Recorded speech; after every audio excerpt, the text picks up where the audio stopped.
मित्रकाल में बड़ी बेरहम हो गई है मोदी सरकार। रसोई गैस 1100 तो कॉमर्शियल सिलेंडर रुपये 2100 के पार। अपने मित्रों पर खूब बरसाए प्यार और देश की जनता करे महंगाई से हाहाकार।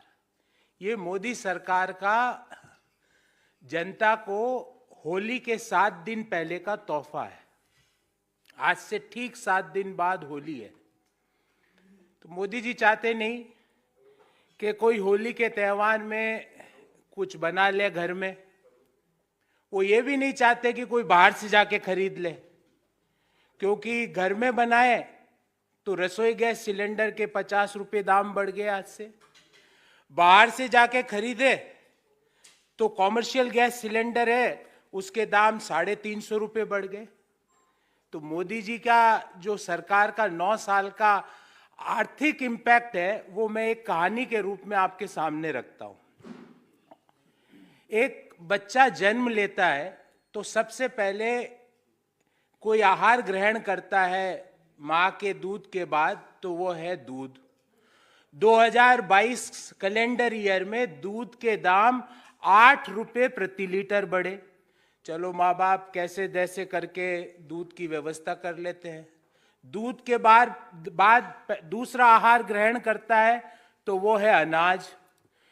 पिछले 1 साल में आटे के दामों में 40% की वृद्धि हुई है, 40% इन 1 ईयर। चलो साहब माँ बाप जैसे तैसे करके आटा भी ले आए। तो फिर उसके बाद वो खाता है सब्जी और मसाले। जनवरी 2023 में मसालों के ऊपर जो इन्फ्लेशन था वो भारत सरकार के आंकड़ों के अनुसार 21%, 21.09% रहा। चलो साहब वहां तक भी जैसे तैसे करके ले आए। सब्जियां तो 4-5 साल पहले ही थाली के बाहर हो चुकी है, वो तो अभी रही नहीं। चलो जैसे तैसे बड़े होता है बच्चा, तो माँ बाप की इच्छा होती है कि इसको पढ़ाए लिखाए, तो वो लेते हैं उसके एजुकेशन के लिए लोन, तो लोन पे ब्याज दर बढ़ा दी। चलो साहब वो भी जैसे तैसे व्यवस्था हो गई, बच्चा पढ़ लिख गया। अब रोजगार का बेरोजगारी की दर फरवरी 2023 में 7.45%। उसके बाद उस बच्चे को मोदी सरकार कहती है कि जो जन्म से लेके यहां तक की जो यात्रा हुई उसके लिए मुझे बोलो थैंक यू मोदी जी। तो ये मोदी सरकार का एक सफरनामा है महंगाई के लिए। और कल ही आपने देखा होगा, कल शाम को Q3 के GDP के आंकड़े भी प्रकाशित हुए। और ये रसोई गैस का आज डिटेल बात करेंगे, पर Q3 के GDP के आंकड़े प्रकाशित हुए। ये पहले होते थे बजट के पहले, पर मोदी जी को पता लग गया था कि ये 4 नंबर आएंगे, 4, और 4 नंबर वाले पास नहीं होते, फेल माने जाते हैं। तो GDP के Q3 के आंकड़ों की डेट उन्होंने आगे करवा दी। आपको याद होगा ठीक 1 महीना पहले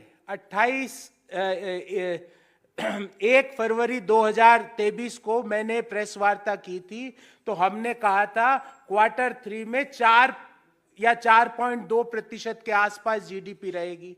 आज एक और घोषणा करके जा रहा हूं, Q4 में GDP 4% से कम रहेगी। इट विल बी बिलो 4%, क्योंकि जो आंकड़े आ रहे हैं, इंडिकेटर्स आ रहे हैं, वो लेस देन 4% के। तो देश में ग्रोथ नहीं, रोजगार नहीं, ऊपर एसेंशियल कमोडिटीज में आप लगा रहे हो महंगाई का तड़का, और फिर आप कहो कि ये अमृतकाल चल रहा है और उसके लिए दो थैंक यू मोदी जी। ये नहीं हो सकता Modi ji. Now enough is enough. दूध बढ़े, आटा बढ़े, मसाले बढ़े, सब्जियां बढ़े, आम लोगों के पहनने वाले कपड़े के दाम बढ़े, और उसके बाद बोलना और है थैंक यू मोदी जी, धन्यवाद मोदी जी। अब आज के विषय पे आते हैं कि ये रसोई गैस का सिलेंडर जो 2014 में 500 के अंदर था, वो आज 1100 के पार कैसे पहुंच गया? इसका क्या गणित है?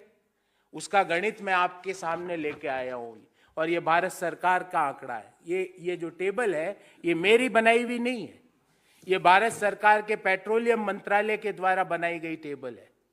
और ये टेबल क्या कहती है?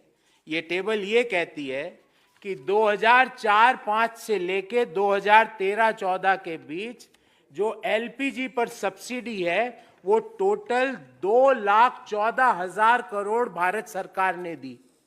कितनी? 10 साल में 2,14,000 करोड़। क्यों दी? ताकि रसोई गैस के दाम 500 के बाहर नहीं जा पाए। ऐसा नहीं है, उस समय के जो गैस जो हम बाहर के देशों से मंगवाते थे उसके अंतर्राष्ट्रीय बाजार में कीमतें आज से ज्यादा थी, पर उसको हमने बाहर 500 के बाहर नहीं जाने दिया क्योंकि 2,14,000 करोड़ रुपए की 2003-04 से लेके 13-14 के बीच सब्सिडी दी। मोदी सरकार ने क्या किया आपको पता है? पिछले 9 साल पे सब्सिडी दी है कुल मिला के 36,500 करोड़ रुपया।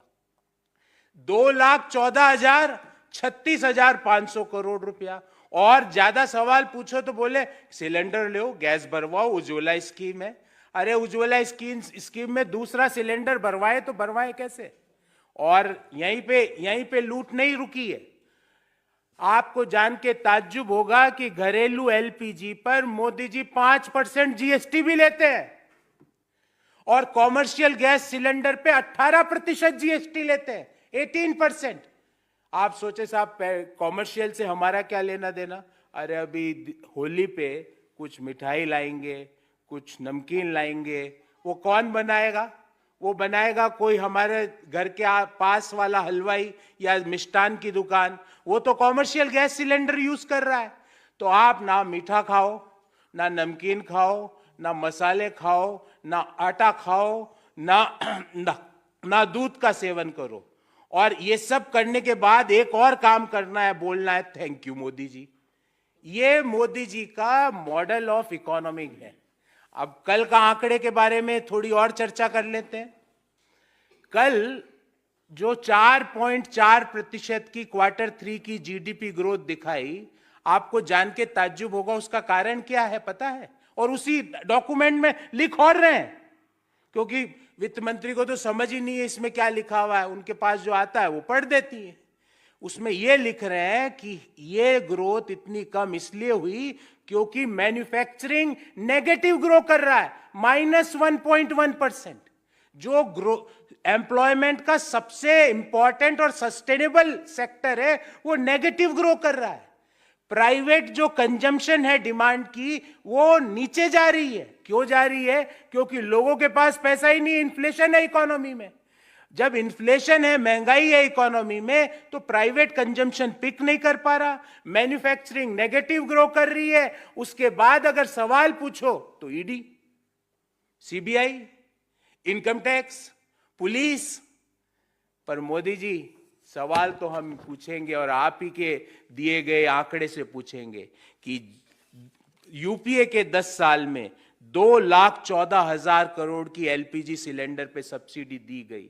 आपने पिछले 9 साल में मात्र 36,598 करोड़ क्यों दी? क्यों आज गैस सिलेंडर के दाम 1100 के पार हो चुके हैं? अब तो यह है कि किसी की शादी में 1100 को शगुन डालो तो ये एक मतलब है एक बार बेचारा गैस सिलेंडर भरवा सकता है, और हलवाई जी के घर पे शादी हो उसके 2100 का डालो, वो बेचारा एक बार गैस सिलेंडर अपना कॉमर्शियल ला सकता है। ये